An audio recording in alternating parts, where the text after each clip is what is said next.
¿Se aprecia, Jimena? Sí, doctor. Ok.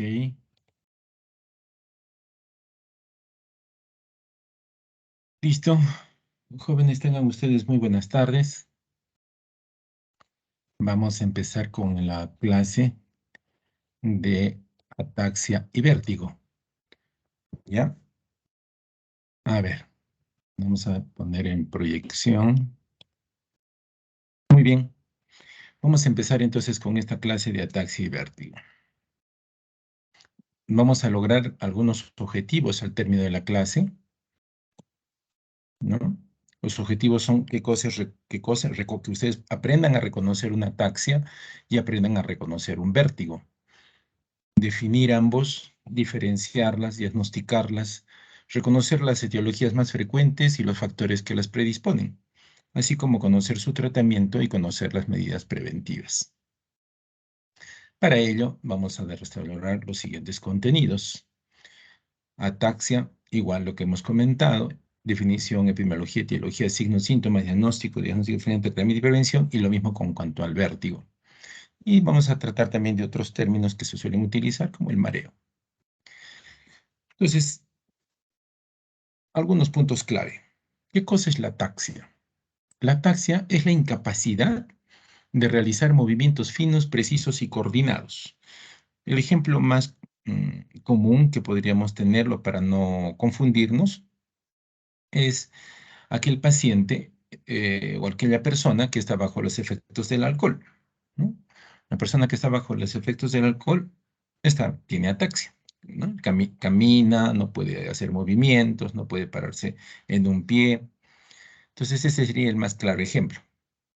La ataxia más frecuente es la de origen vestibular o cerebelosa. Esa es la más frecuente, ¿no? Y la exploración clínica nos va a permitir hacer el diagnóstico diferencial. Las dos causas más frecuentes de ataxia cerebelosa aguda son las intoxicaciones y la cerebritis aguda posinfecciosa, ¿no? Generalmente por varicela o por cualquier otro virus, ¿no? Serían las causas más frecuentes de ataxia cerebelosa. El vértigo más bien viene a ser una sensación de giro, ¿no? Una sensación de que el paciente puede referir que cuando abre los ojos, las cosas están dando alrededor suyo vueltas, o o él siente, o él tiene la sensación de que está girando, ¿no? Y esta sensación de giro está acompañada de un cortejo vegetativo, ¿no? Fundamental aquí distinguir el vértigo de origen central, que es el giro propio, es cuando la persona gira, o el giro periférico, ¿no? Que es el giro de objetos, sería un vértigo objetivo, ¿no? Y el subjetivo es el vértigo central o propio. Ataxia significa pérdida de la coordinación. Nicolás Friedrich, ¿no? Un alemán, fue el primero en describir la ataxia hereditaria, ¿no? En la década del 80 hasta el 70. Ahí se denomina la ataxia de Friedrich. Vamos a ver más adelante un video al respecto. Pierre Marie, un francés, también observa en 4 familias síntomas diferentes, ¿no? Y de allí también aparece la famosa ataxia de Marie, ¿no? Generalmente conocida como ataxia espinocerebelosa en la actualidad, ¿no? Las ataxia de Marie o ataxia espinocerebelosa. Entonces, por definición, la ataxia significa incoordinación motriz y define un síndrome de desequilibrio, de inestabilidad en la marcha, con aumento de la base de sustentación y en los casos más graves una imposibilidad para mantener la bipedestación, como el borrachito. Conota un trastorno que afecta el cerebelo o sus conexiones, pero también por afectación de la sensibilidad propioceptiva, que vendría a ser una ataxia sensorial, lo que es muy infrecuente en la infancia. Generalmente las ataxias pueden ser generalizadas, pueden afectar principalmente la marcha y dentro de la marcha los brazos, las manos o el tronco. También pueden ser agudas o crónicas y pueden ser adquiridas o genéticas. Esto en forma general. hay una alteración de la coordinación motora voluntaria y del control postural, ¿no? Y hay de dos tipos, la ataxia cerebelosa y la ataxia sensorial, ¿no? La ataxia sensorial, que hay una afectación de los cordones posteriores y que es excepcional en los infantes. Y aparte de eso tenemos la ataxia cinética, ¿no? Que es aquella que se da durante la ejecución del movimiento. Y la ataxia estática es durante la deambulación o por posición de bipedestación. Tenemos 5 grandes grupos patogénicos. La ataxia cerebelosa, la ataxia central, que por ejemplo puede ser en un caso consecuencia de una hidrocefalia, la ataxia cordonal posterior, que es la famosa ataxia de Friedrich, y aquella que tiene un componente radículo neurítico, que por ejemplo puede ser el síndrome de Guillain-Barré, y tenemos la de origen vestibular. Dentro de las ataxias hereditarias, estas se dividen en autosómica dominante, autosómica recesiva, ¿no? Ligadas a X y las causas mitocondriales, ¿ya? Entonces, dentro de las causas, ataxias hereditarias tenemos las que son dominantes, recesivas, ligadas a X y las causas mitocondriales. Del Nelson, no sé si podrían retirar esta parte de aquí arriba, o yo puedo retirar. Usted puede, Jimena, doctor. sí, ¿cómo hago? Es que a nosotros no nos aparece. Solo nos aparece la diapositiva. No sé qué está viendo. Ya, a ver, voy a poner esto, no sé qué pasará. Ah, ya, ahí está bien. Entonces, dentro de las causas seleccionadas de ataxia en la infancia, tenemos las causas congénitas, ¿no? Las causas degenerativas y o genéticas, las causas endocrinológicas, infecciosas, postinfecciosas e inflamatorias, y después vamos a ver otras causas más. Fíjense ustedes, aquí la lista es muy, muy larga, ¿no? Realmente es una lista muy complicada, ¿no? Este, dentro de las causas congénitas, tenemos, por ejemplo, la genesia del vermis cerebeloso, ¿no?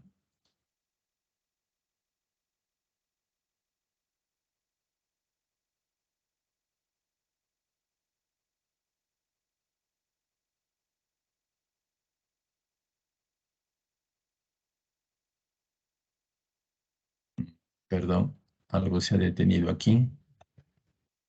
Allá, aquí tenemos, ¿no? Lactancia del vermis cerebeloso, que se asocia con retraso psicomotor, hipotonía y falta de coordinación. Acá podemos ver, ustedes pueden ver aquí en una imagen, ¿no? La ausencia del vermis cerebeloso, ¿no? Y esto se asocia con retraso psicomotor, con hipotonía y falta de coordinación, ¿no? Estas son imágenes donde vemos la ausencia del vermis cerebeloso. Tenemos la aplasia o displasia del cerebelo, ¿no? En la displasia del cerebelo tenemos malformaciones cerebrales asociadas, ¿no? Como por ejemplo son la hipoplasia del cuerpo calloso, las erotopías, la hipoplasia del tronco, la dilatación ventricular, la lisencefalia, la displasia cortical cerebral, ¿no? Y dentro de ello lo más frecuente tenemos la hipoplasia del cuerpo calloso.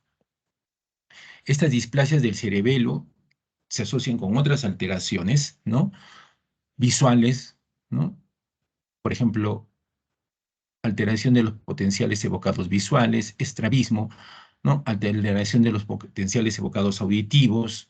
A nivel analítico, por ejemplo, puede haber hiperlactacidemia, aumento de la anina en el líquido cefalorraquídeo, elevación de la CPK, ¿no?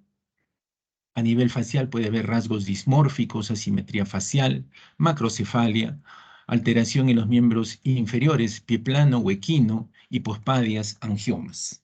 Estos serían dentro de lo que se llaman las displasias del cerebelo. También puede haber lo que se llama la microgiria o macrogiria, ¿no? Entonces acá hay un corte secuencial, ¿no? De un cerebelo donde se puede estar una polimicrogilia multilobular bilateral, ¿no? El encefalocele que tiene varias posiciones, que puede ser frontal, nasoetmoidal, parietal, occipital. La espina bífida. La espina bífida, eh, yo hasta hace tiempo atrás conocía que solamente habían dos tipos de síndrome de espina bífida, el síndrome de Arnold-Chiari, ¿no?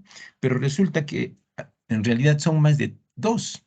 Es el Chiari tipo 0, Chiari tipo 1, Chiari tipo 2, 3 y 4. En el Chiari tipo 0 hay alteración de la hidrodinámica del líquido cefalorraquídeo a nivel del foramen magnum. Estos pacientes tienen siringomelia con mínimos datos de herniación amigdalar o sin ellos. En la de tipo 1 hay herniación caudal de las amígdalas cerebelosas mayor de 3 milímetros por debajo del foramen magnum. Está asociado a hidro y siringomelia. No se suele acompañarse de disminución, ¿no?, del tamaño del cuarto ventrículo, ni de hidrocefalia, ¿no? Y esta es la más frecuente, la tipo 1. La tipo 2 es una herniación caudal a través del foramen magnum del vermicerebeloso, ¿no? Y del tamaño del cuarto ventrículo. Está asociada a múltiples malformaciones, ¿no?, craneales e hidrocefalia. Otras anomalías pueden haber hipoplasia tentorial, cráneo lacunar y anomalías del acueducto de Silvio. En la tipo 3 es un encefalocele occipital, ¿no?, con parte de las anomalías asociadas al Chiari tipo 2. Y el tipo 4 es una aplasia o hipoplasia del cerebelo asociada con aplasia de la tienda del cerebelo, ¿no? Aquí hay las diferentes imágenes en las que se pueden ver este tipo de lesiones.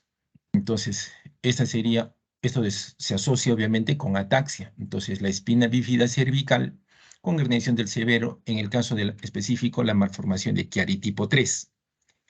Después, la hidrocefalia progresiva, que ya todos podemos conocer, la hipoplasia del cerebelo, un cerebelo pequeño, o la impresión basilar, ¿no?, que la impresión basilar se atribuye a una sinostosis precoz de la sutura esfeno-occipital, ¿no? Y hay una cierta tendencia familiar. El foramen magnum es usualmente pequeño, ¿no?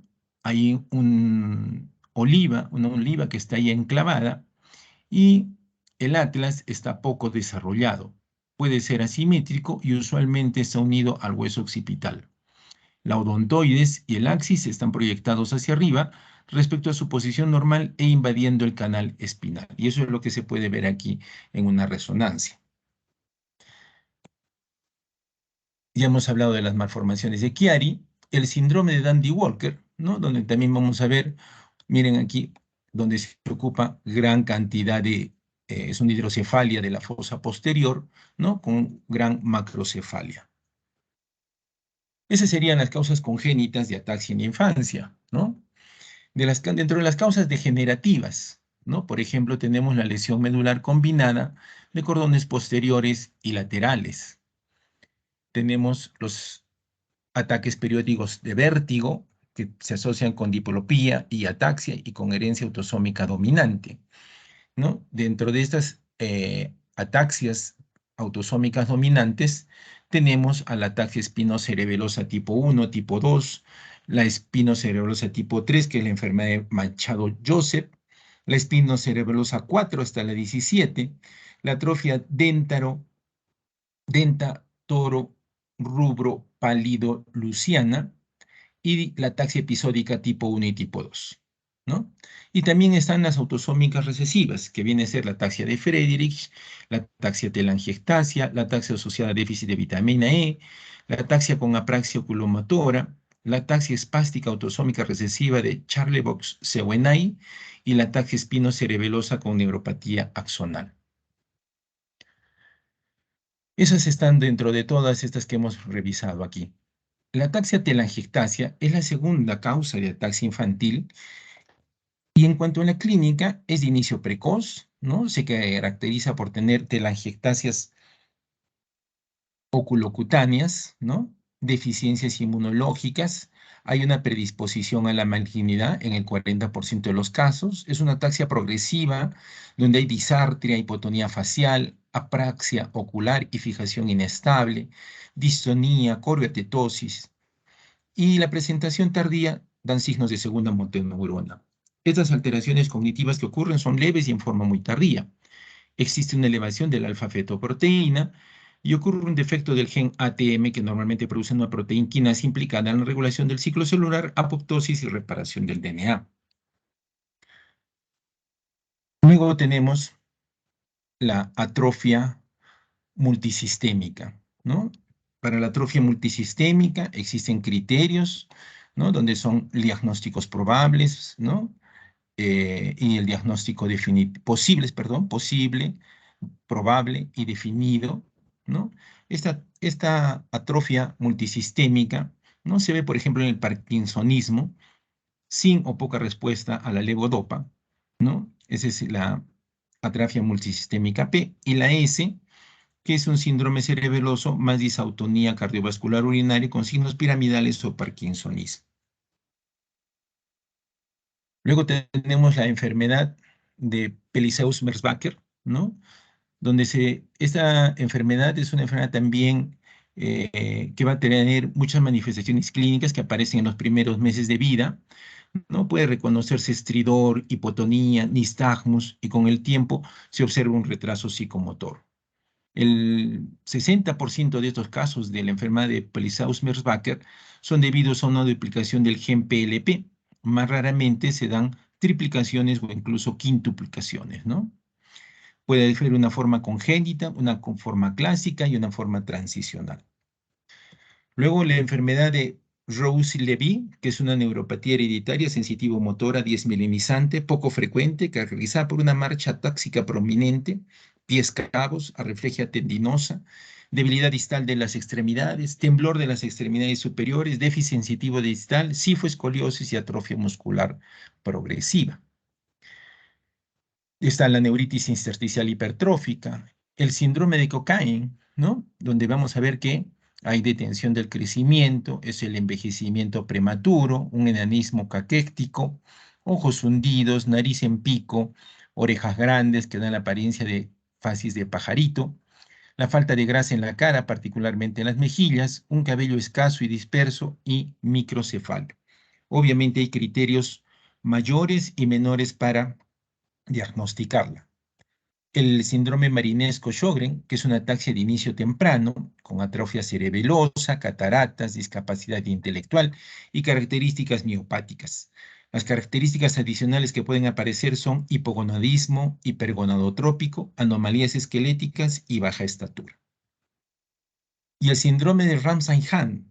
El síndrome de Ramsay-Hahn, ¿no?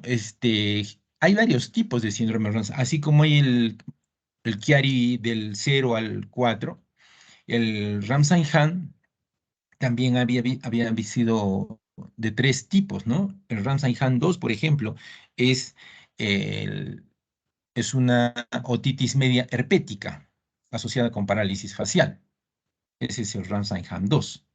El Ramsay-Hahn 1 es la ataxia mioclónica progresiva, es un diagnóstico descriptivo caracterizado por mioclonías, ataxia y convulsiones poco frecuentes. A menudo no se puede determinar la etiología y recientemente se informó una mutación en el gen GOSR2, ¿no? En 6 pacientes con ataxia progresiva y mioclonías de inicio en la infancia.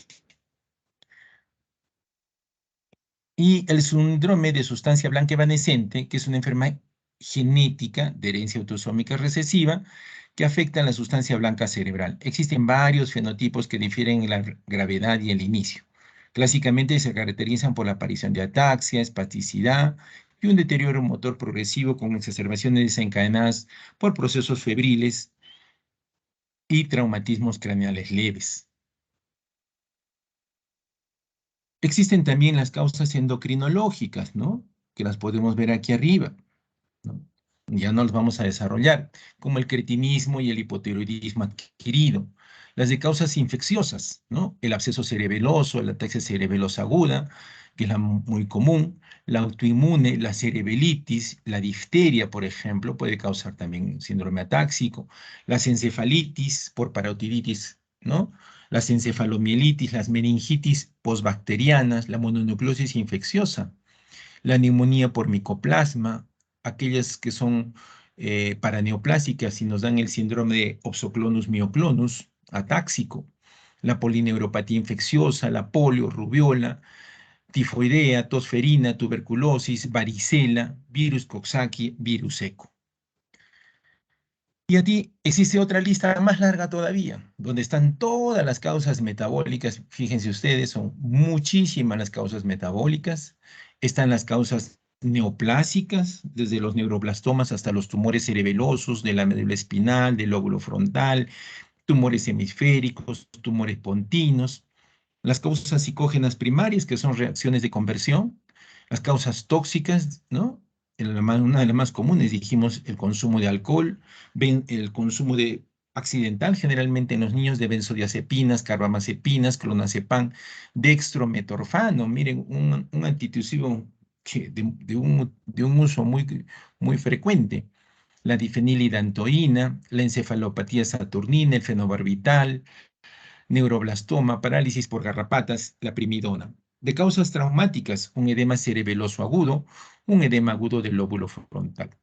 Y las causas vasculares, el angioblastoma cerebeloso, la embolia cerebelosa, la enfermedad de la arteria cerebelosa posterior, la enfermedad de von Hippel-Lindau, la hemorragia cerebelosa, la migraña basilar y la trombosis cerebelosa, al igual que las vasculitis. Pues bien, estas serían las causas que están mencionadas en el libro de Nelson. El síndrome de Joubert, por ejemplo, y los trastornos relacionados con trastornos autosómicos recesivos se caracterizan por retraso del desarrollo, hipotonía, anomalías de los movimientos oculares, anomalías respiratorias y una malformación característica del cerebelo y del tronco del encéfalo que se manifiesta por el signo de la muela en el corte axial de una resonancia. Aquí lo podemos ver, el famoso signo de la muela, donde se evidencia este signo del molar, que va a señalar la elongación de los pedúnculos cerebelosos superiores y la fosa interpendicular ensanchada, ¿no? El síndrome de Joubert también se asocia con ataxia. Aquí hay mutaciones en más de 21 genes diferentes, ¿no? Pero solo alrededor del 50% tiene una mutación causal demostrada. Entonces dijimos que, miren, de aparte vista todas las causas que pueden llevar a una ataxia, vamos a tratarnos de centrar en las más importantes en el área pediátrica, que viene a ser la ataxia cerebelosa, y que es generalmente por intoxicación con alcohol, con antiepilépticos, antihistamínicos, disolventes, metales pesados, mercurio, arsénico. Ojo, antihistamínicos en niños, ¿no? Por eso en menores de 2 años no se recomienda el uso de antihistamínicos. Y la cerebritis aguda posinfecciosa, que dijimos generalmente ocurre posvaricela, en niños de 2 a 7 años, el 80% ocurre en 2 a 3 semanas después de la infección, el 50%, como dijimos, es de origen viral y un 25% posvaricela, ¿no? Su inicio es brusco, hay ataxia, hay dismetría, generalmente no hay signos de hipertensión endocraniana, hay afectación del nivel de no hay tampoco afectación del nivel de conciencia, no hay afectación del nivel de conciencia, ni tampoco hay signos de enfermedad sistémica. Mejora en pocos días y la marcha se normaliza desde las 3 semanas hasta los 6 meses. Un 20-25% llegan a recuperación incompleta. El diagnóstico se hace con historia clínica, su tomografía, una punción lumbar, y en el 50% de los casos se va a encontrar una pleocitosis moderada con un 25% de elevación de proteínas. Esta ataxia por cerebritis aguda postinfecciosa no amerita tratamiento. Otras causas de ataxia aguda vienen a ser las ocupantes por tumores, como el absceso cerebral, por ejemplo, infecciosas autoinmunes como la encefalomielitis aguda diseminada, las encefalitis del tronco, la esclerosis múltiple o la polineuropatía, la migraña basilar, el vértigo paroxístico benigno, los síndromes paraneoplásicos como el síndrome Opsoclonus myoclonus, traumatismos, ¿no? Como golpes o hemorragia cerebelosa, disección vertebrobasilar, posconmoción también. Y la pseudoataxia, que puede ser en casos de epilepsia. De causas hereditarias, la ataxia episódica tipo 1, tipo 2 y la ataxia recidivante dominante. También tenemos a la ataxia funcional y la ataxia laberíntica. La ataxia laberíntica que es consecuencia de una laberintitis aguda con neuronitis vestibular. Tenemos a la ataxia aguda recurrente o intermitente, que viene a ser la migraña basilar, generalmente en la edad escolar. El vértigo paroxístico benigno infantil, la pseudoataxia que dijimos, la epilepsia, las enfermedades metabólicas, trastornos genéticos, el síndrome de Kingsbone, que es un opsoclonus mioclonus, ¿no? Y aquí podemos ver, vamos a ver cómo es un opsoclonus mioclonus.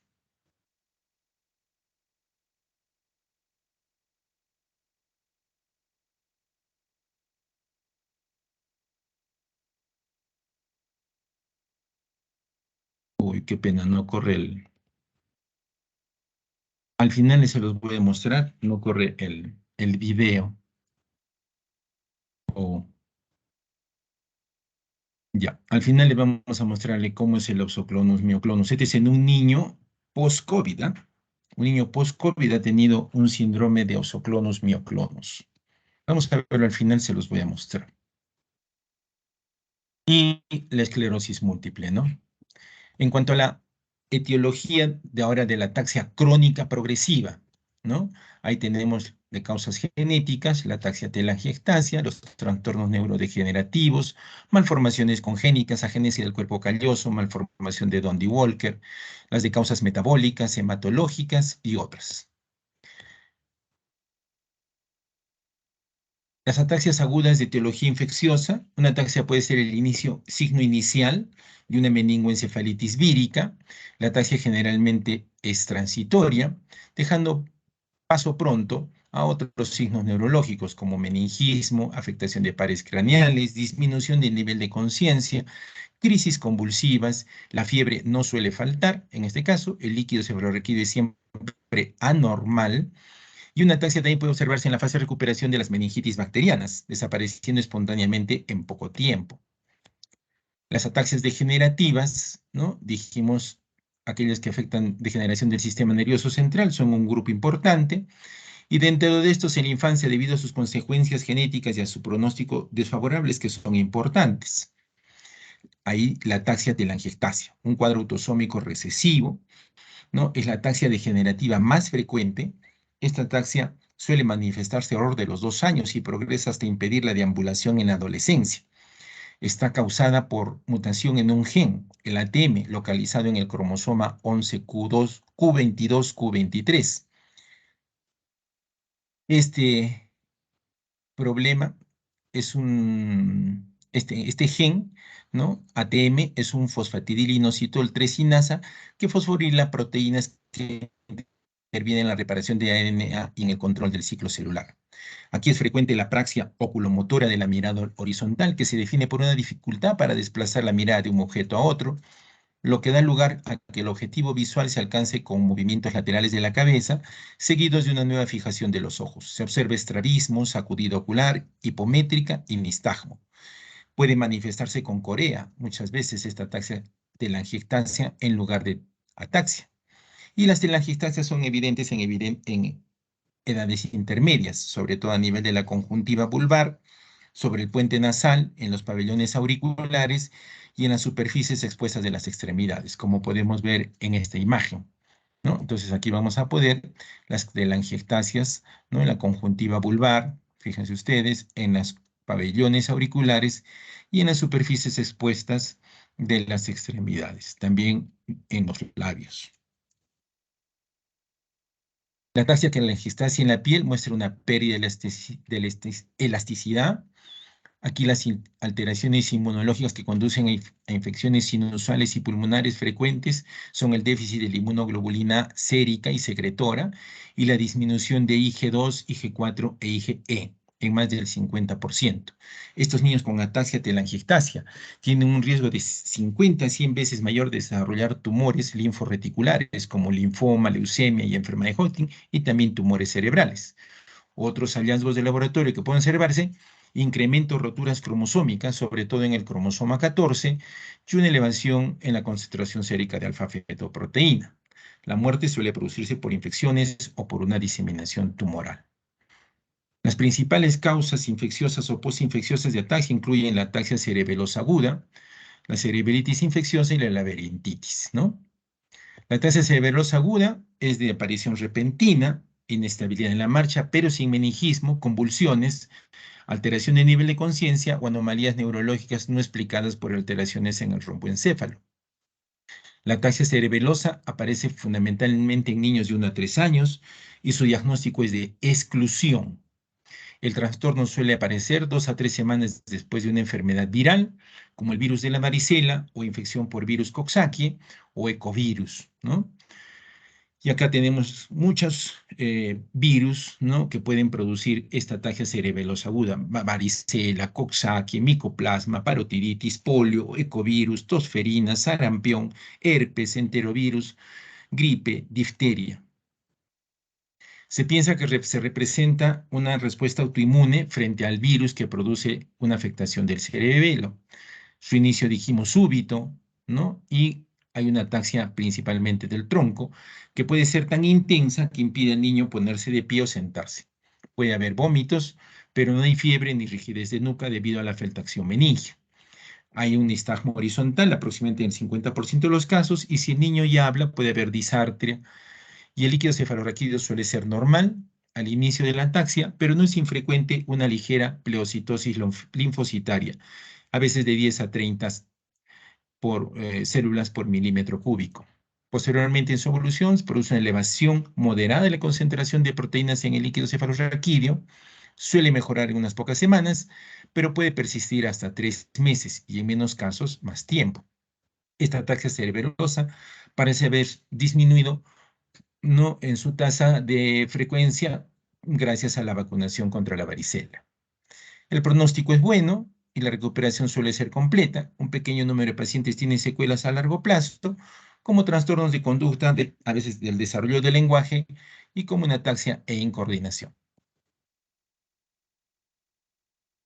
La cerebelitis aguda posinfecciosa puede presentar un espectro más amplio de síntomas, añadido a los signos cerebelosos y a la ataxia. Puede haber vómitos, cefalea, fiebre, meningismo, convulsiones, alteración del estado de conciencia.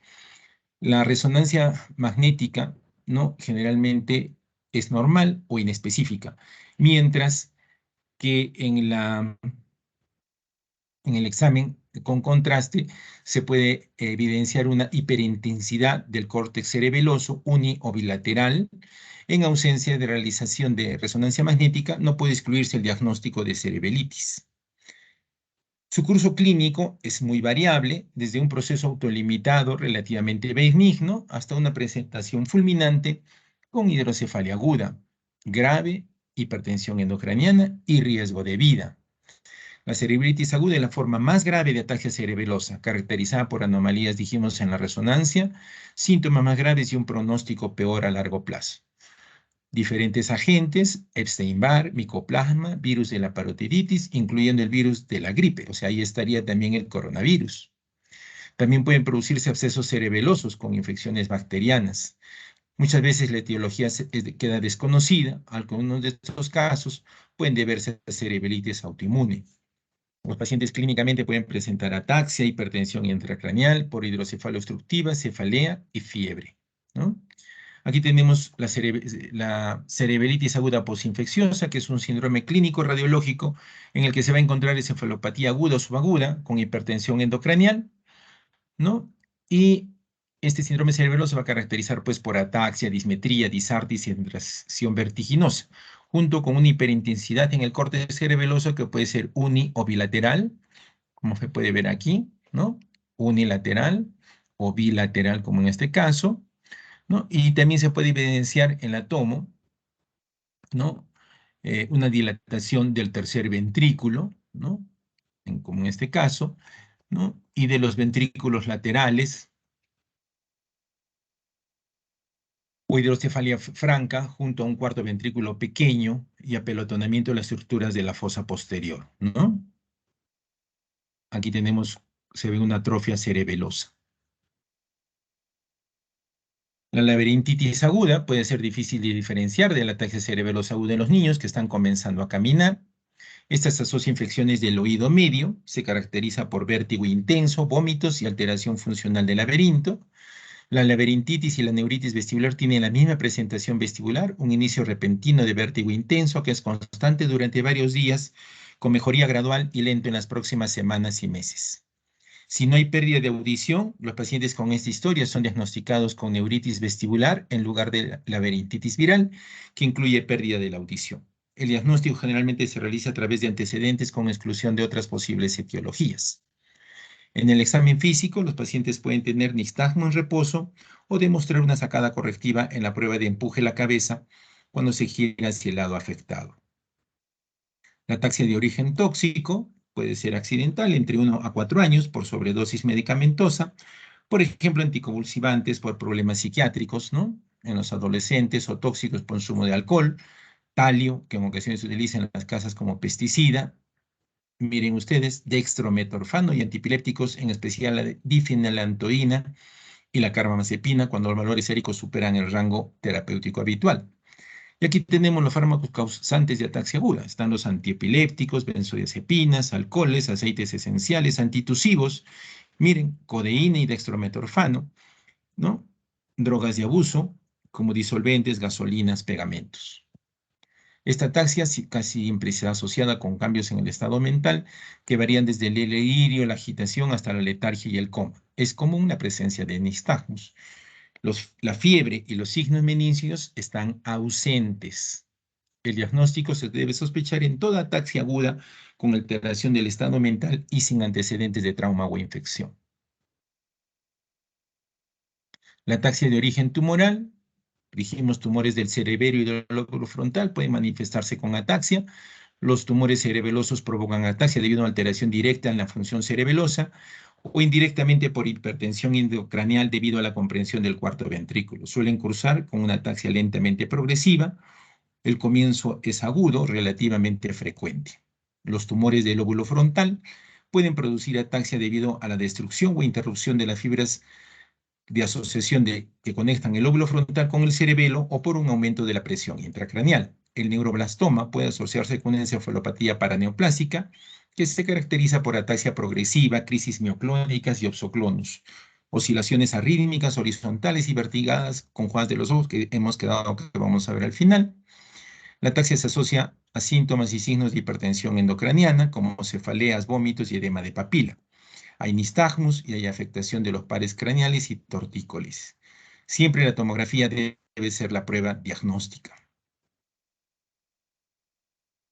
Las ataxias metabólicas, ¿no? Varios trastornos metabólicos se caracterizan por ataxia, como la A-beta-lipoproteinemia, la aciduria arginosuccínico, la enfermedad de Hartung. La beta-lipoproteinemia, que es la enfermedad de Basen-Conses, es un trastorno autosómico recesivo producido por una mutación en la proteína microsomal de transferencia de triglicéridos. Este trastorno comienza en la infancia con esteatorrea y fallo de crecimiento. El frotis sanguíneo muestra acantocitosis, que consiste en células rojas espiculadas, ¿no? Entonces acá tenemos una A-beta lipoproteinemia y acá tenemos los glóbulos rojos espiculados. Las concentraciones de vitamina E son detectables en el suero de los pacientes con síntomas neurológicos, ¿no? La ataxia puede ser también manifestación de un trastorno mitocondrial. Estos incluyen el MERF, que es una epilepsia mioclónica con fibras rojas rasgadas, el síndrome de Kearns-Sayre, las mutaciones de POLG1 y el síndrome de Charbolek-Sawenay, ¿no? Aquí tenemos el cuadro clínico, ¿no? De una, de un MERF, de una epilepsia mioclónica con fibras rojas rasgadas, ¿no? No, perdón, este es el síndrome de Kearns-Sayre. Este es el síndrome de Kearns-Sayre, hipoacusia sensorial, neuropatía periférica, demencia, estatura corta, intolerancia al ejercicio, atrofia óptica, ¿no? Menos comunes, cardiomiopatía, retinopatía pigmentaria, signos piramidales, oftalmoparesis y lipomas múltiples. El síndrome de El que hemos visto, perdón, es la epilepsia mioclónica con fibras rojas rasgadas. Ese es el MERF.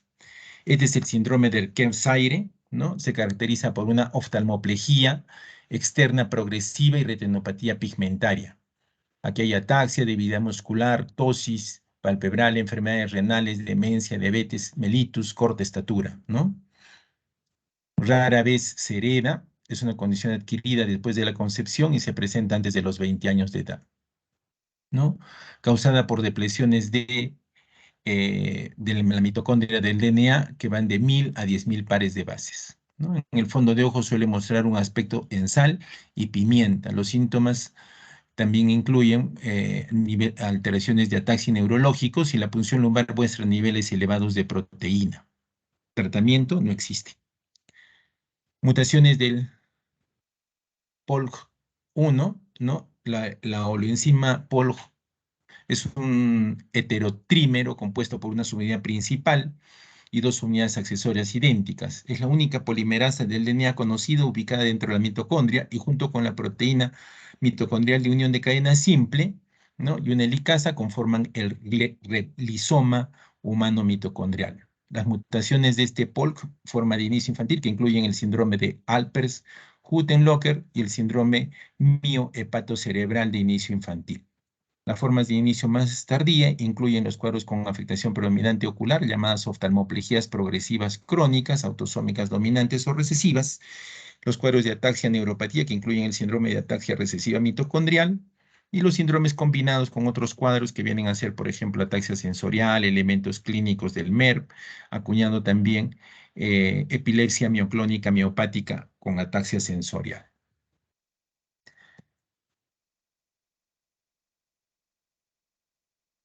La hipoglicemia y la hiponatremia pueden manifestarse también por ataxia, pero también hay otros signos, ¿no? Perdón, voy a salir un ratito porque quiero poner aquí audio, ¿ya? Jimena, No hay problema, doctor. tengo que compartir aquí con audio.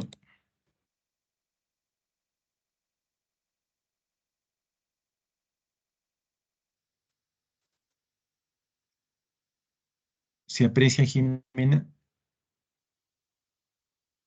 Sí, doctor. Sí, se ve, Jimena. doctor. Ya, y también me confirman si se escucha el sonido, ¿ya? Soy una persona con enfermedad, Sí, se pero escucha. una persona Ya. igual que cualquiera.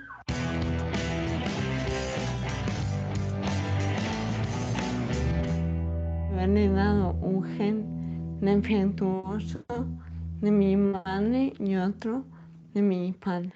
Como es una enfermedad genética, es de nacimiento, aunque los síntomas empiezan más tarde. Con 7 años ya andaba un poco raro, pero con 9 años me tropezaba mucho y me caía mucho. Y luego ya con los años pues fui perdiendo fuerza en las piernas y me caía más con mal equilibrio. Me llevó a usar primero una muleta y luego otra. Empecé a ir de médico en médico, privado, público, y nadie me sacaba que era lo que tenía. Con 19 años me sacaron que era antes. Fue un alivio, sobre todo tener la posibilidad de conocer a gente con mi enfermedad. Para mí fue una alegría. Nos damos consejos unos a otros.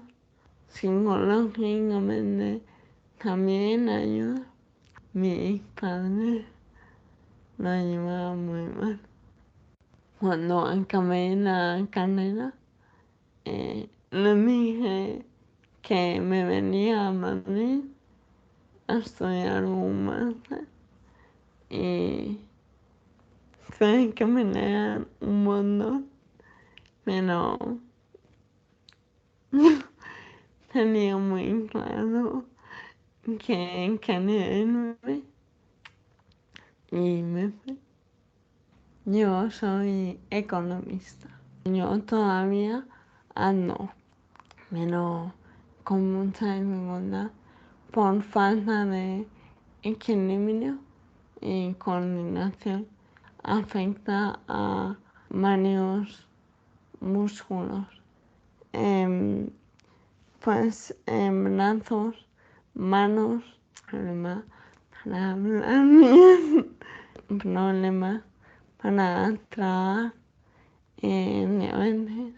Hay cosas que no puedo hacer y me hace falta ayuda de otra persona para ducharme, para levantarme de la cama o de una silla, para comer. Vivo con mi novio, pero solo está él.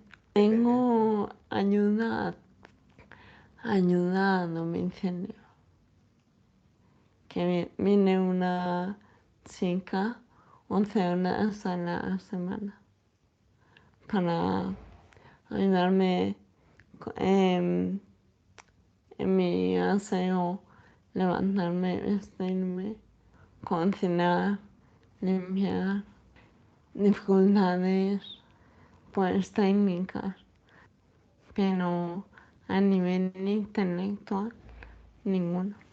Las investigaciones que se están llevando a cabo en España salen adelante porque los afectados estamos pagando por ellas. Intentar hacer todo lo que pueda de manera autónoma. Ese es el mejor tratamiento. Voy a piscina 2 días a la semana y la meditación voy cuando puedo, porque hay que ir por lo privado y es caro. Por ser una persona enferma, ya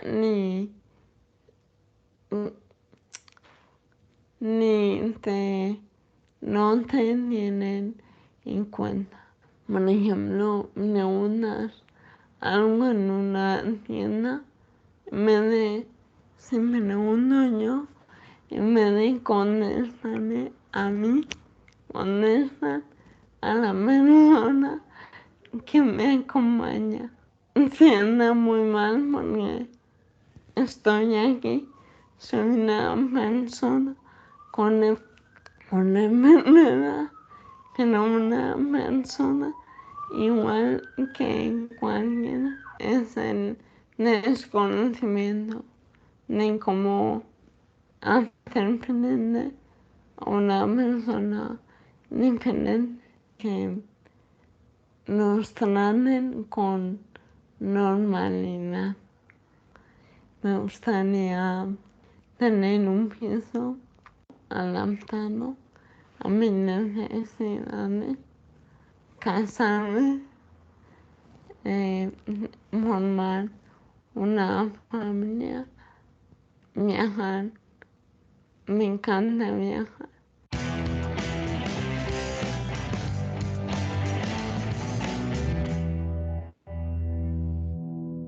Soy una persona.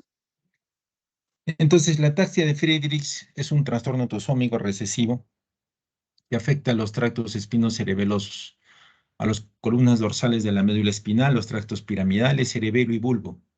La mayoría de los pacientes son homocigotos para una expansión repetida del trinucleótido GAA en una región no codificante del gen que codifica la proteína mitocondrial denominada frataxina.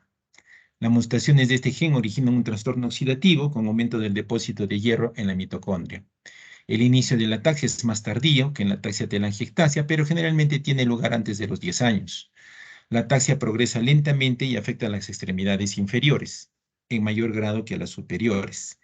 La exploración mostrará una prueba de Romberg positiva, ausencia de reflejos tendinosos profundos, sobre todo en el tobillo, y la respuesta plantar suele ser extensora, el famoso signo de Babinski. Estos pacientes han visto disartria explosiva característica, la mayoría de ellos tienen nistagmus, parecen apáticos, pero no tienen afectación cognitiva, como han podido ver, ¿no? Pueden presentar debilidad significativa de la musculatura distal de manos y pies, una marcada pérdida de la sensibilidad vibratoria y de la posición articular, causada por degeneración de los cordones posteriores. Pueden tener alteraciones esqueléticas como piecabos y dedos de los pies en martillo, así como si fue escoliosis progresiva. El resultado de las pruebas neurofisiológicas, como los potenciales evocados visuales, los auditivos del tronco, el encéfalo y los somatosensoriales, suele estar alterado. La mayoría de los pacientes suelen fallecer a causa de una miocardiopatía hipertrófica con progresión e insuficiencia cardíaca congestiva refractaria al tratamiento.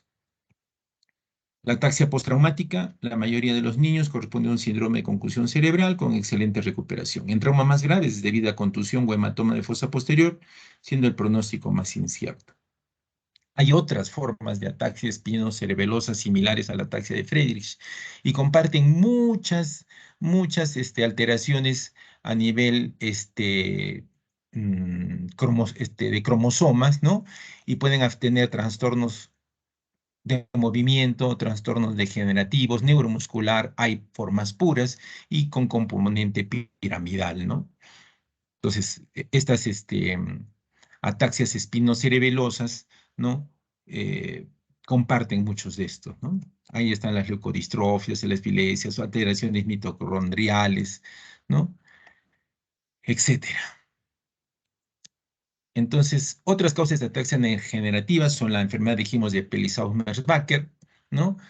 Donde tiene un niño que tiene retraso mental, ¿no? Retraso psicomotor, nistagmo, hipotonía, espasticidad y retraso mental variable. Dijimos, se clasifican en tres formas, ¿no? La cognatal, la transitoria y la enfermedad de Pelizaeus-Merzbacher clásica. Se han descrito también formas de ataxia progresiva poco frecuentes al déficit de vitamina B y se ha reconocido a nivel molecular algunos casos de ataxia espinocerebelosa progresiva de herencia dominante a nivel molecular, que en ocasiones está causada por una expansión inestable de repeticiones de trinucleótidos. También está la jaqueca basilar, que ocurre en niños de cualquier edad, se caracteriza por episodios agudos y recurrentes de vértigo, vómitos, diplopía, alteraciones visuales, ataxia en un 50% de los casos y cefalea. La clínica neurológica puede durar desde pocas horas hasta 3 a 4 días. Una historia familiar de migraña es frecuente y de gran ayuda diagnóstica. También está la ataxia secundaria, enfermedad cerebrovascular, donde la ataxia es un signo prominente en las hemorragias espontáneas del cerebelo por una malformación vascular o una coagulopatía y la isquemia vertebrobasilar. Algunas vasculitis, como lupus, periarteritis, enfermedad de Kawasaki, presentan ataxia al afectar los vasos intracraneales. Siempre hay que descartar y hacer el diagnóstico diferencial entre la cerebelosis y la laberíntica. Para ello hay que descartar intoxicaciones, descartar cerebelitis, lesiones ocupantes de fosa posterior. Siempre en el interrogatorio hay que averiguar si es una ataxia realmente, es de inicio reciente o gradual, ¿no? ¿Es una ataxia aguda o aguda recurrente? ¿Es aislada o con síntomas asociados? ¿Hay desencadenantes o precipitantes? ¿Ha tenido una infección reciente como varicela? ¿Se ha vacunado recientemente contra varicela o la triple vírica? ¿Hay antecedentes personales patológicos, familiares neurológicos? Son preguntas que siempre debemos de hacer para hacer el diagnóstico diferencial. Hay una guía práctica de evaluación de pacientes con ataxias y paraparesias espásticas hereditarias en la consulta, donde se consideran aquí las pruebas de laboratorio, ¿no? Todas las pruebas que hay que pedir, las pruebas de neuroimagen, las pruebas neurofisiológicas y las interconsultas, ¿no? Esto es todo lo que se debe hacer frente a un paciente con ataxia. Este es un protocolo diagnóstico de las ataxias hereditarias. Hay que ver si esta ataxia es crónica progresiva. Si es así, entonces habrá que ver si es dominante o recesiva. Y si es negativa, hay que descartar otras causas adquiridas, ¿no? Los síndromes atáxicos, por su etiología, hay que saber si son primarios o secundarios, si de presencia de historia familiar, si son hereditarias o esporádicas, ¿no? Y así más o menos se puede llegar al diagnóstico. Como ven, y las ataxias progresivas cerebrales también tienen su algoritmo. Como ven ustedes, es bastante amplio, muy amplio hacer el estudio de la ataxia, ¿no? Esto, por ejemplo, son pruebas complementarias que les he traído, donde se puede ver aquí qué se debe pedir al primer nivel: hemograma, tomografía, resonancia, punción lumbar, ¿no? Realizar una tomo previa si se sospecha de hipertensión endocraniana. Habitualmente el líquido cefalorraquídeo es normal, pero en la cerebritis aguda postinfecciosa existe un 50% moderado de pleocitosis y un 25% elevado de proteínas. Esto es pregunta de examen. Si es posible congelar una muestra de líquido cefalorraquídeo, podemos ver bandas oligoclonales, solicitarlas junto con una muestra sanguínea si sospecha de esclerosis múltiple.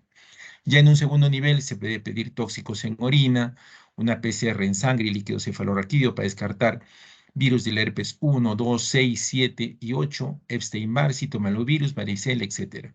Y serología también para estos virus, ¿no? Opcionalmente una radiografía de tórax, electromiograma, exámenes de orina, bioquímica.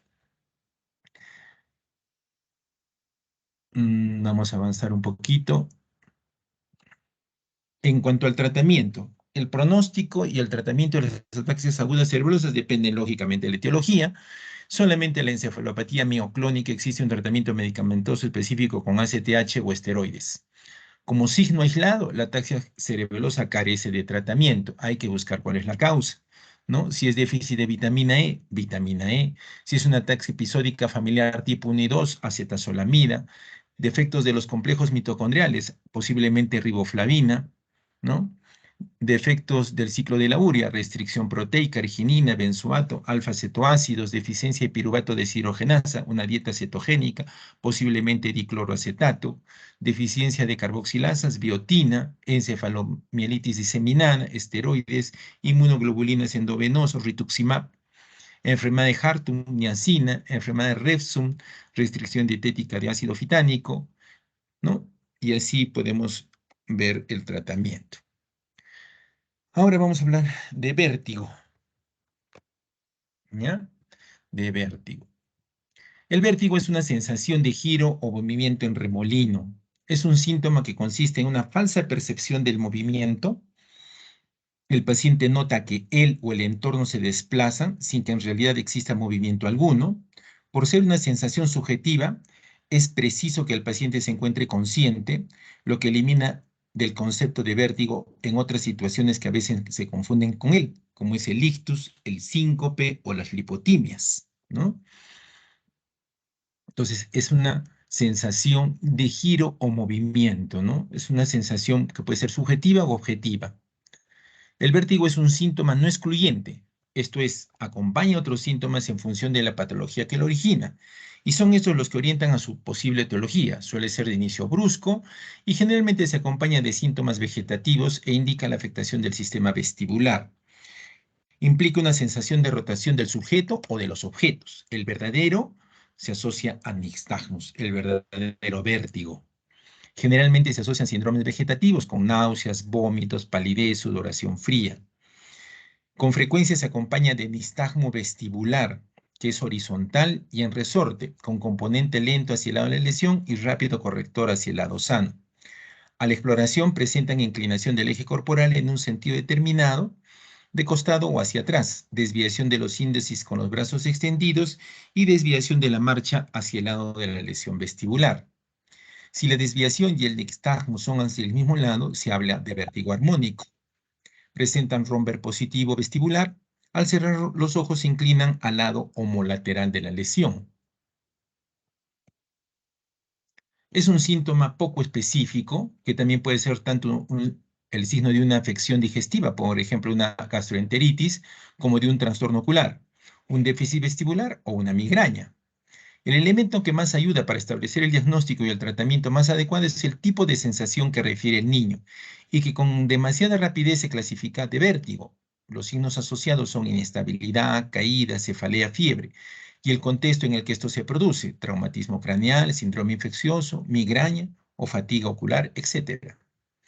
La anamnesis y un conocimiento adecuado de las distintas etiologías que se encuentran por orden de frecuencia en función de la edad, junto con la exploración física otoneurovestibular, nos van a ayudar al diagnóstico y nos van a permitir tomar una decisión razonada por orden de prioridad de las exploraciones complementarias, ¿no?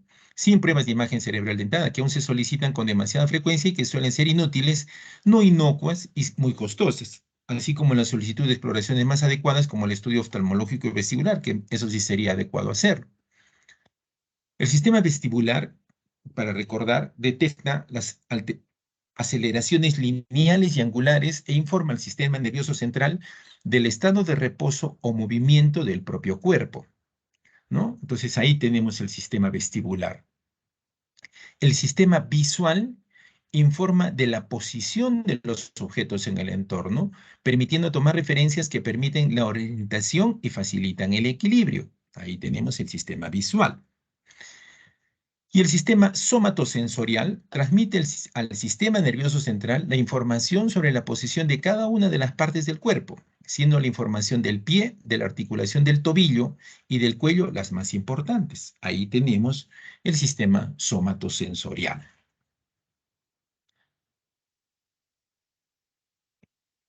Entonces, la disfunción de uno de estos sistemas, de cualquiera de estos tres, ¿no? O bien una alteración del sistema nervioso central como órgano encargado de procesar toda esta información, se va a traducir clínicamente en una inestabilidad.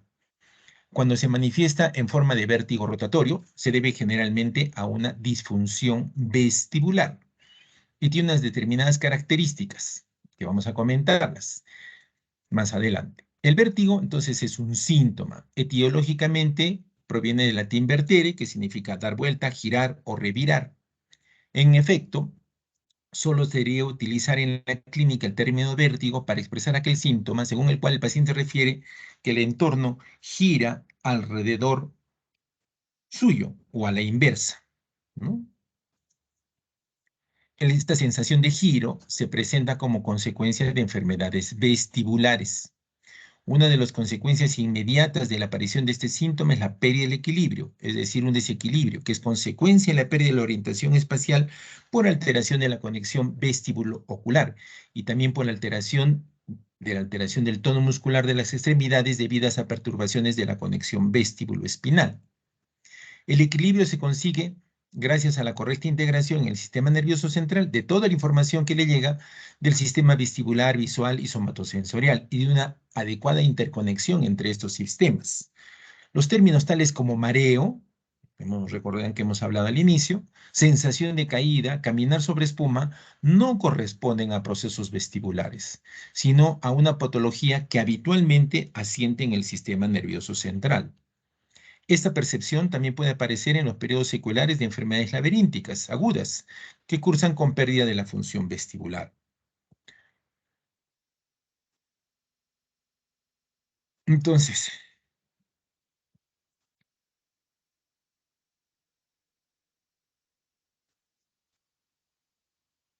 las enfermedades laberínticas entonces producen un vértigo rotatorio, que corresponde obviamente a una patología de origen periférico y se denomina vértigo periférico.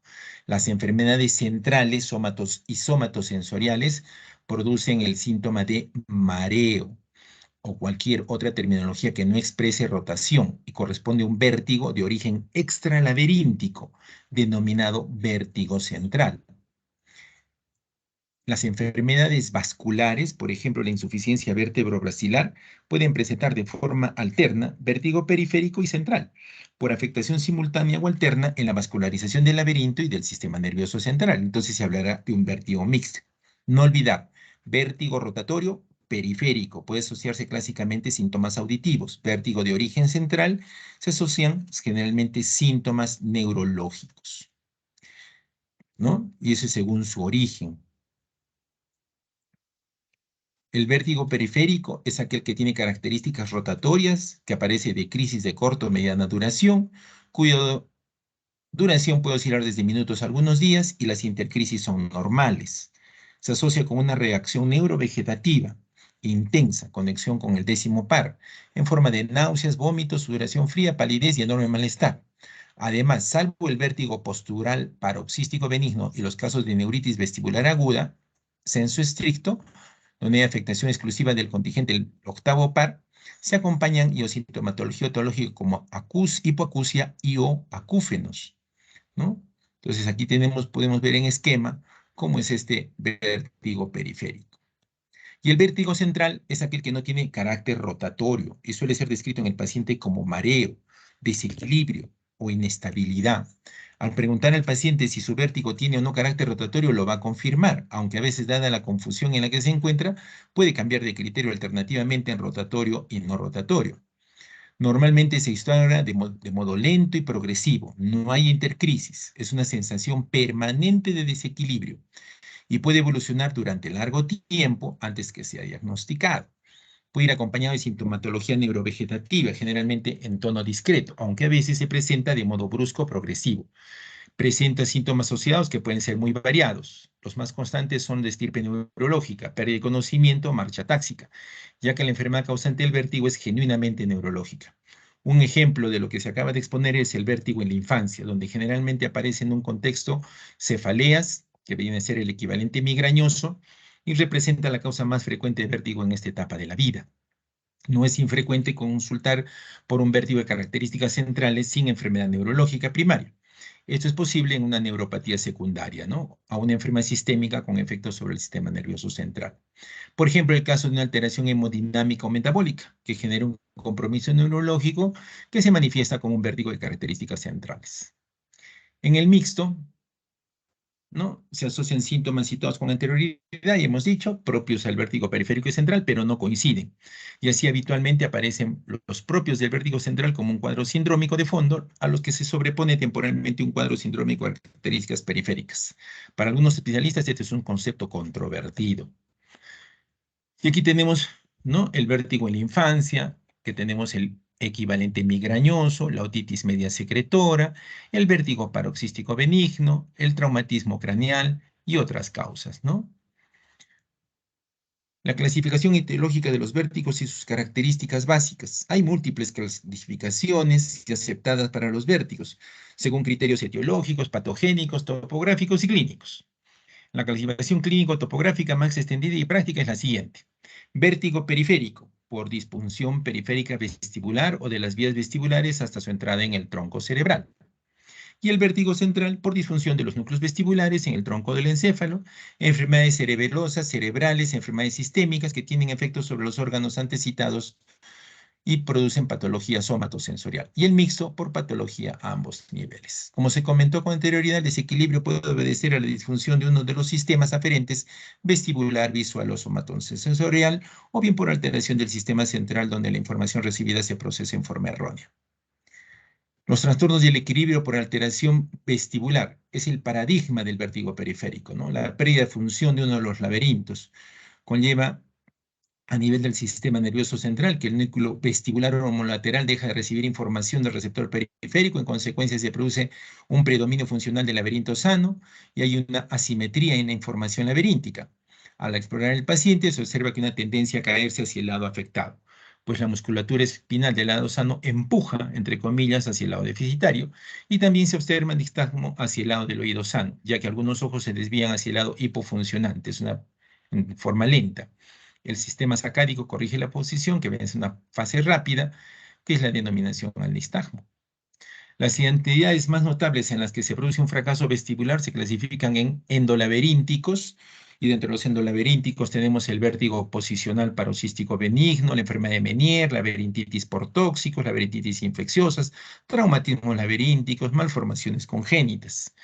Y retrolaberínticos, la neuritis vestibular, la laberintoplegia, ¿no?, y los tumores del séptimo y octavo par. Por los trastornos del equilibrio por alteración visual, se producen por una discordancia entre la información visual y la proporcionada por el sistema vestibular y somatosensorial. Un ejemplo muy representativo, la sensación de inestabilidad que experimenta un paciente cuando utiliza gafas de graduación inapropiada. Hay un desequilibrio en las alturas y agrofobia, se produce cuando desaparecen las referencias visuales o existe una gran distancia entre el punto de referencia físico y el paciente. En estos momentos el paciente pierde el efecto ancla que suponen las referencias visuales, tan importantes, aunque compensable cuando se pierde completo la función de la visión para mantener el equilibrio. En hipermétropes no corregidos aparece el desequilibrio debido al esfuerzo mantenido para enfocar correctamente. La cinetosis, en principio, ahí el desequilibrio se debe que a las referencias visuales entran en conflicto con la información vestibular y somatosensorial. Sin embargo, esta interpretación es controvertida. Y otras posibles causas de vértigo visual son la enfermedad de la mácula, diplopía, cataratas, parálisis oculomotoras. Aquí tenemos las causas de origen del vértigo visual, producido por una errónea estimulación visual, causas, correcciones recientes de ojos, con lentes, correcciones de refracción inadecuada, lentes intraoculares, diplopía, estrabismo, pérdida de la visión, vértigo a las alturas, ¿no? La clínica, cefalea, desorientación pasajera, sensación vertiginosa. Tratamiento, adaptación a la nueva situación y tratar la causa. Y por alteración del sistema somatosensorial, aquí tenemos el sistema osteoarticular cervical, los ligamentos y las articulaciones vertebrales, las estructuras nerviosas, el sistema simpático y el propioceptivo cervical y las musculaturas cervical y la nuca. En el vértigo propioceptivo vertical, el origen viene entonces a la estimulación de somatorreceptores musculares, articulares y cadena simpática cervical, causas inflamatorias, degenerativas, traumáticas, malformativas. La clínica, inestabilidad mal definida, instauración progresiva, algias cervicales, parestesias en cuero cabelludo, manos y peor en dedos meñique y anular, cefaleas nucales, alteraciones visuales y auditivas mal definidas, cansancio de los ojos y confusión. Diagnóstico clínico por características del vértigo, por palpación cervical y pruebas de imagen, ¿no? Como resonancia. Tratamiento profiláctico, ¿no? Rehabilitación, farmacológico con antiinflamatorios, relajantes musculares y quirúrgico si es que hay un síndrome de costilla cervical, discopatía, osteofitos o simpatectomía cervical. Todos muy poco frecuentes. Las causas más frecuentes de esta alteración del sistema somatosensorial son la radiculoneuritis y la lesión de los cordones posteriores, la hipertonicidad muscular sostenida en la región cervical posterior, ¿no? Como podemos ver aquí también. Y hay tres posibles mecanismos etiopatogénicos. Una irritación del sistema simpático cervical, una irritación de propioceptores osteoligamentarios de la columna y musculatura cervical, y lesiones cervicales por aceleración. Dependiendo del alcance de las lesiones, se describen 4 síndromes. Síndrome cervical postraumático, en el que predomina el dolor de la nuca, cefaleas y limitación del movimiento de la cabeza por el dolor. El cérvico-braquial, que es al anterior se añaden déficit motores y sensitivos de hombro y miembros superiores. Y el cérvico-medular, donde aparecen además de los signos y síntomas anteriores, signos y síntomas de conmoción de la médula. Y el cérvico-encefálico, es un síndrome en el que se añaden mareos, acúfenos, hipoacusia, alteraciones visuales, alteraciones psíquicas, pérdida de memoria y otros síntomas. Trastornos del equilibrio de origen central. En este grupo se alteran el procesamiento central de la información procedente del sistema vestibular, visual y propioceptivo. Acá hay 2 grupos de enfermedades, las neuropatías, que tienen que ver con tumores, hemorragias, ACVs, esclerosis múltiple, siringomelia, hipertensión, encefalitis, síndrome de fosa posterior, etc. Y las vasculopatías en la insuficiencia vertebrovascular, donde el mecanismo vascular consiste en que determinadas posiciones como extensión y rotación cervical de la cabeza producen una compresión extrínseca de la arteria vertebral contraria a la dirección del giro, condicionando una disminución del flujo sanguíneo del tronco basilar y por ende en el flujo laberíntico. En condiciones normales no tiene trascendencia clínica, pues el déficit del aporte sanguíneo se compensa a través de la otra arteria vertebral. En personas con patología vascular o hemodinámica como aterosclerosis, cardiopatía, ese déficit sí tiene repercusiones clínicas, ya que la suplencia de la arteria vertebral contra arterial no comprimida es insuficiente y condiciona al cuadro isquémico, laberíntico y troncular de insuficiencia vertebrovascular. Y trastornos del equilibrio por alteración de la respuesta. En este caso existe una alteración de los órganos efectores encargados del mantenimiento del equilibrio. Es el caso de la parálisis o paresis de la musculatura ocular, la hemiplegia, la distrofia muscular y otros, existiendo un normal funcionamiento del resto del sistema implicados en el equilibrio. Y trastornos por alteración de todo el sistema del equilibrio, ¿no? Esto se debe a una etiología multifactorial. El paradigma de este vértigo es el vértigo del anciano. También se incluyen en este grupo alteraciones metabólicas como hiperglicemia, hipoglicemia, uremia, encefalopatía hepática, intoxicaciones crónicas, alcoholismo, causas medicamentosas, ¿no? Este ya es el vértigo de la senectud.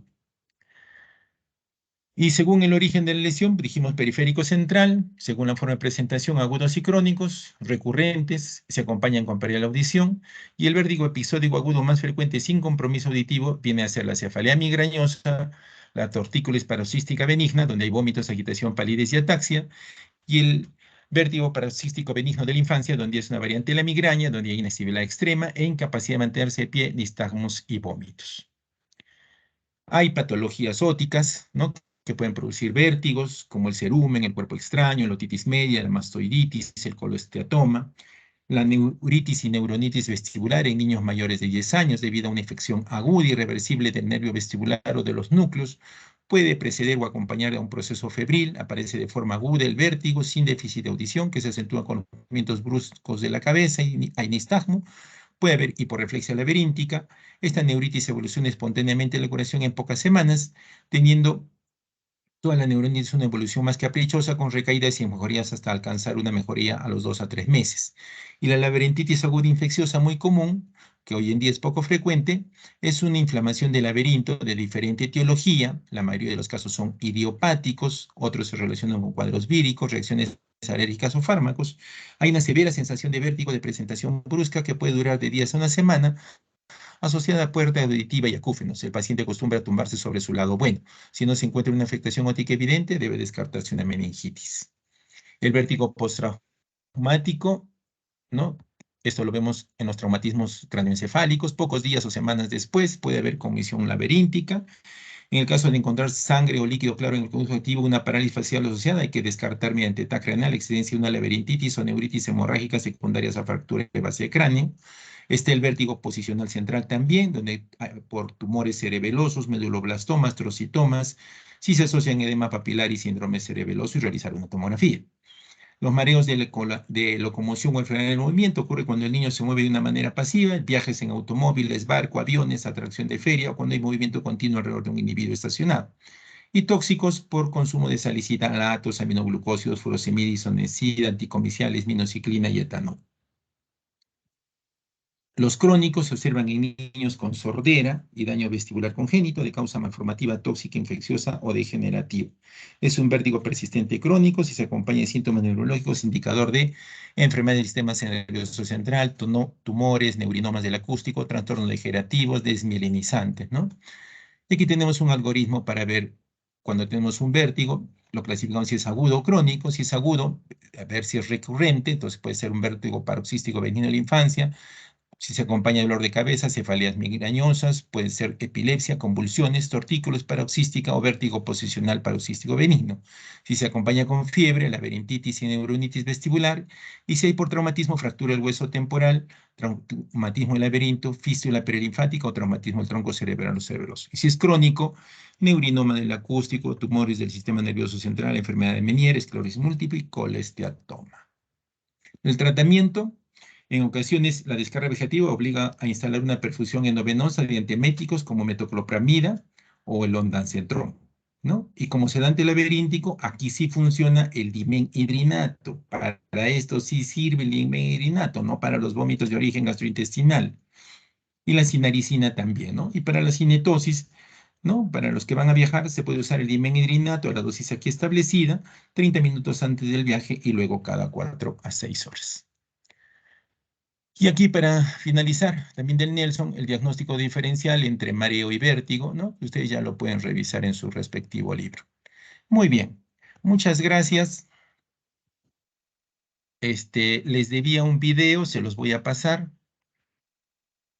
El video del Opsoclonus, para que ustedes puedan verlo. Este es en un paciente que tuvo Opsoclonus post-COVID.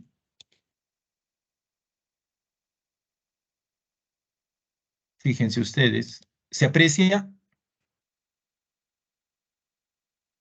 Sí, doctor.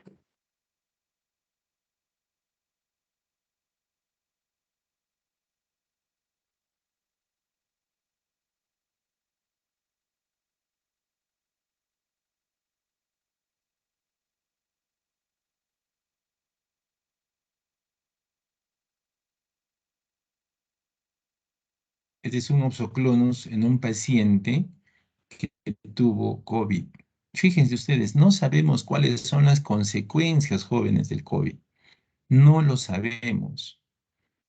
Mucha gente piensa y dice, no, ya me dio una gripe, no pasa nada así. Vamos a ver de acá 15, 20, 30, 40 años. ¿Qué problemas puede haber?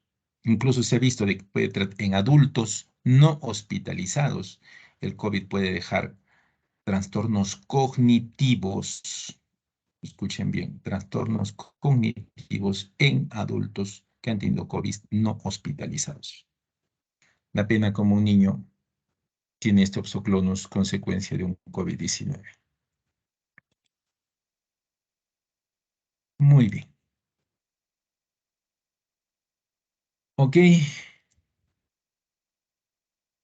Agradezco su presencia y su tolerancia. No sé si quisieran hacer alguna pregunta.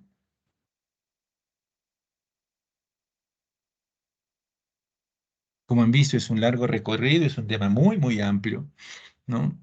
He tratado de resaltar los puntos más importantes para que tengan una visión.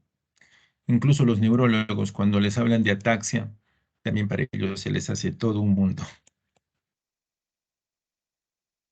Muy bien, Jimena. Si es que no hubiera ninguna pregunta, muchas gracias por su atención.